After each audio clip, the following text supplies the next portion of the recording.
Welcome to the NBA Coast to Coast podcast brought to you by TheLines.com. Coming to you from the West Coast, Josh Lander, joined by Nate Weitzer. He's on the East Coast, as always. And we are looking at NBA Thursday here. 4 games to choose from in the young season. We got playa props in this episode for you. Also have a separate episode, as we will each and every weekday, with best bets in there. So make sure to subscribe to that page so you don't miss any of the stuff we're bringing you the rest of this NBA season. Looking pretty good. Put a little above 500 record last night after a pretty hot start for one of us the night before. But look, we're hovering. We're going to be continuing to stay above this 500 record until we get to one of those hot streaks that we hit early in the season, which I know we're due for. But let's jump into your first player prop, Nate. Yeah, and always doing a little bit better on the player props, especially early in the season as you learn more about the teams overall. But yeah, my first pick here is Bilal Coulibaly, over 8.5 points, full unit there, and put a half unit on him to get 5 boards, which is plus 125. I've seen it as high as plus 140 for him to get 5 rebounds. I think the books are maybe underestimating how his role is going to expand here in year 2 with Deni Avdija gone, with Kyle Kuzma just kind of clowning around out there so far. We know Saddiq Bey will not play in this first one. So, I mean, new management, right? Wes Unseld's up in the front office. Brian Keefe is now the coach. In 29 games under Keefe, Coulibaly went up to 29 minutes a game, averaged 9 and 4. You know, not huge, but it's a pretty noticeable jump from pre-All-Star break where he averaged 7.8 and only 3.5 rebounds and played 3 fewer minutes per game. Very small sample without Avdija. Only got actual starter minutes in 2, but averaged 13 and 6.5. And look, this cap more is less based on that slight increase and more just on like who's going to produce against Boston. And it's typically not like your Jordan Poole's, like Kyle Kuzma's, like that would surprise, right? That's when the Wizards are in this game and you're like, whoa, I can't believe they're letting these guys go off. It's like, you're not just like creating your own shot and like running your offense seamlessly to line up threes against Boston. But it's not like on the other side that Boston's winning 130-12. Like the Wizards are going to score some points here, and it's going to be on like disjointed second chance points or just like ugly possessions. And that's where Coulibaly comes in. Like he'll just scrap away like 10 points. Maybe it'll be in garbage time. He should still be out there being such a young guy. And they actually gave him more opportunities against Boston because this, one of those games was not close. The other one was a surprising, spunky, close game in Boston, right? He had 21 and 8 in 33 minutes. He actually shot 4 for 12 from 3, which I did not know he had the green light to that extent, but apparently he will launch if he's playing well. But yeah, so the average came out to 30 minutes and 15 points a game in those 2 against Boston. So yeah, I think he can kind of claw his way to 10 points, like I'm saying. Yeah, I think he's got to continue to play garbage time. There's going to be a lot of it. So it'll be interesting to see for the Wiz this year, how they use Coulibaly in terms of like giving him starter minutes, but then maintaining his keeping him on the court essentially when they're down by 20 going into the fourth.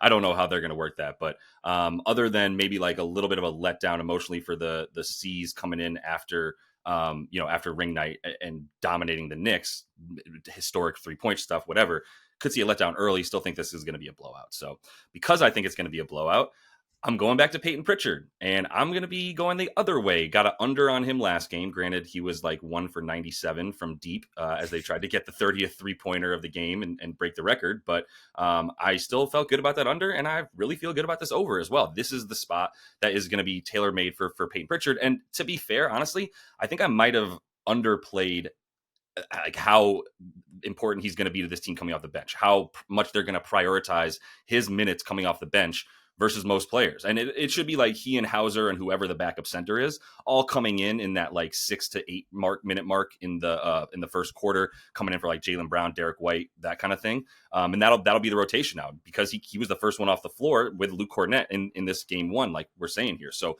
I really like him at the 8.5 points. He has a better hit rate at if you add the rebounds in there because they're low. So if you take the 11.5 PR, I'm fine with that over. I'm fine with just over 8.5 points. The assists are at 3.5, so a bit higher, but yeah, it's still not bad if he's going to be playing a majority of the fourth quarter. And like I said, still getting roughly 20 to 25 minutes probably without even considering that he'll play the majority of the fourth quarter in garbage time. If you look at them and their blowout wins, he does better. And so that's the correlation there, right? Wins by 10 plus points last year, goes up from 9 points a game to 10.7. You make it 15 plus points, he goes up from 9 points per game to 11.5 points per game. And if you make that versus the East, it's versus 12.2 points. So as the Celtics were blowing out their fellow Eastern Conference opponents, he was getting 12.2 points per game in those instances. And this feels like one of those instances, if I'm not mistaken. And like I said, I think we need to give him a little bit more love than just garbage time cigar guy, where it's like he comes in when the game's over. I do think there's a little bit more to the idea that, like, yeah, I mean, some people are taking him with a long shot play for sixth man of the year. And I can't hate that at one point, like better than 70-1 or something like that. So we'll see how the rest of the season pans out for him, but I'm still going to be fading him only in the right spots. And this is definitely the right spot to back him. Yeah, look, the Celtics are really thin. Like when you look at it in the backcourt, like I mean, they're not going to trust Springer or Jordan Walsh to play big minutes, at least not early in the season, right? So it's like who's got continuity? Pritchard. Also, Sam Hauser is legit questionable with lower back pain tonight. Oh, so that's a big deal for sure for Pritchard playing like maybe 25, 30 minutes. I would even correlate this if you are thinking like the Celtics are going to cruise with Al Horford unders, which I looked at initially. They're pretty low, but like why would they really push Al Horford here against Jonas Valanciunas and Marvin Bagley? Like, I like that angle. That's a look to consider if you want to really juice it up because, So, second pick here, Keldon Johnson over 17.5 points rebounds, and that's about minus 110. Put a unit on it. It might be a little scary. Maybe you can get it a little better juice if it's announced that he's officially not starting, that Malachi Branham's going to start at the 2. But KJ is probably going to play. He could play more minutes than Branham, either at his expense or at Jeremy Sohan's expense, because I don't know where Sohan fits in now as much, with Chris Paul in the lineup. I don't know how he's going to do guarding this Dallas team. Like, could be a little bit more of a liability than Keldon Johnson. But, this is more of a cap looking at how Keldon can attack Dallas, right? He's a straight line drive guy. And Dallas, with this backcourt they've now put together, this 3-guard lineup, like Klay Thompson and the ghost of Klay Thompson defensively, and Luka Doncic, who didn't play at all in the preseason and is probably, they say he's in better shape, but I will take my chances on somebody driving on Luka all day versus him stopping anybody. So, we have seen Keldon average 18.5 against Dallas over the last 3 seasons, pretty much gotten this number in 7 of 8. Last year, his usage rate really dropped from 28% to 21%. He did come off the bench a lot more, but that was a true tank season, right? We expect the Spurs to actually give it a fair shake here, and that means giving their veterans more run. We're not doing things like starting Sohan at the point. And Devin Vassell is out tonight. So, Keldon, who's listed as a shooting guard, kind of has the power forward body, but apparently will come in there at the 2. Averaged 19.5 and 6.5 boards, went up to 31 minutes a game when Vassell did not play last year.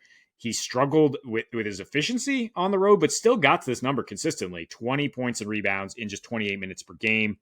So I think it's a pretty good buy low spot, just given the fact that he might come off the bench. Yeah, I love Keldon Johnson. I don't think he's as bad as he was for large stretches of last season, toward the point where they did have to put him on the bench. I think he'll figure it out. I really do. And I think a big part of him figuring it out is what you mentioned. Maybe don't have Jeremy Sohan at the point.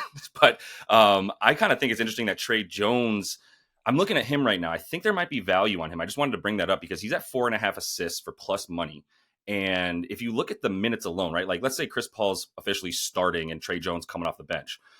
First of all, I don't hate both of them on the floor at the same time. Trey Jones is a good open shooter from spot up, so he can still play off the ball decently well. That said, I still like the assist for him because it's at 4.5. When he was the point guard last year and got the legit minutes and started, by the way, when he started, he averaged 8 assists per game. When he played off the bench last year, it was at like 4.5. He was about 3.5 assists per game. So at 4.5 for plus money, if you still think he's good for 25 to 28 minutes because Chris Paul shouldn't be playing more than 25 to 28 minutes himself. Then you've got a 2-guard lineup, plus you've got Vassell out. That's really making me like it a lot more. I think Tre Jones might be attackable as well, just because even though he's not starting, he's still going to get starter level minutes alongside the aging Chris Paul. So let me close it out.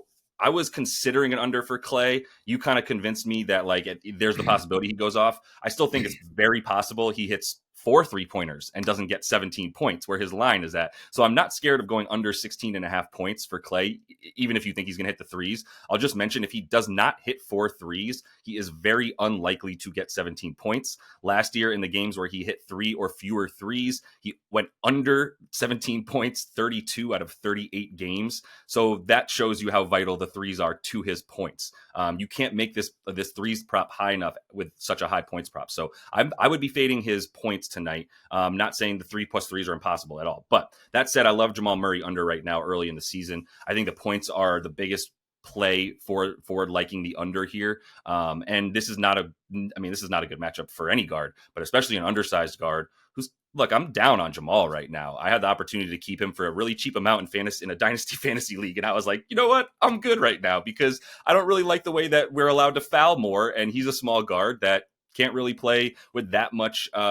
He needs space, essentially, right? He's not really as good in that physical type of play. So I'm going under on the PRA as a whole. But like I said, if you only have one prop and you can't get to combos, then I would play the 21.5 points under. Last year versus OKC, he averaged 24.3. PRA went under in all 4 very comfortably. Never a top 26 PRA last year for this against this team in 4 games. And he had a slow start last year as well. And I mean, last year he was coming off the injury. I want to throw caution. Like, I know that they had to bring him back slowly. He only played 8 of the team's first 20 games last season, but he still had 31 minutes a game and still averaged 26 PRA in that time frame. So granted, you put him at 32, 33 minutes tonight, that's fine. But this is a very, very bad matchup for him. As we know, he's going to have the combination of Dort and Caruso and Wiggins. And even when Kayson Wallace, there's no minutes where you are going to get a break as a guard when you're playing OKC, now that they have 4 very good defensive guards that can guard 3 different positions. I love this roster so much. And they might even get a top pick if the Clippers suck this year. So... Yeah, no, I mean, that's part of the reason I like the under in this game. And I'm glad I talked you off Klay, because I like the over in that other game. I mean, despite Wemby's presence, I just think Dallas presents a lot of problems for the Spurs on the perimeter. And maybe the Spurs offense is better if Chris Paul is able to kind of, at least in game 1, play 30-ish minutes and kind of get them right offensively. So just to that point. But yeah, Jamal, until we see him looking like just the high degree of difficulty shots that he's hit over the years. Right. Yeah. I mean, if you take even a little bit of his energy away, like you're saying with the hand checks and with riding him full court, he doesn't seem to be able to hit those anymore. And I mean, this line is pretty high in a very tough matchup in a game that I expect to have that kind of playoff intensity. And maybe if it's officiated that way, it will be pretty low scoring. We got to keep an eye on that, and I'm sure we'll be talking about it again. I'm sure in the first quarter mark of the season, we'll be like, let's see what the free throws are at. Are people getting to the line as much? Because this is going to be a huge part of why it's been okay to take guys over 31.5 points over the last 3 or 4 seasons, is because they're going to get to the line 10 to 15 times. And if that's not going to be the case for Jamal, who not 10 to 15, but even 5 to 8 times, 5 to 7 times, if he's not doing that, then you don't feel nearly as good about his points, like you said, because his shots require a pretty high degree of difficulty. And that's only going to be the case even more so against this really good wing defense. So that is all the time we have for you in Playa Props, though. Looking to stay hot here as we move forward. Definitely want to check out the other video we have up each and every weekday, as I mentioned as well. Best bets are up, so go ahead and check those out. Until we see you next, happy betting.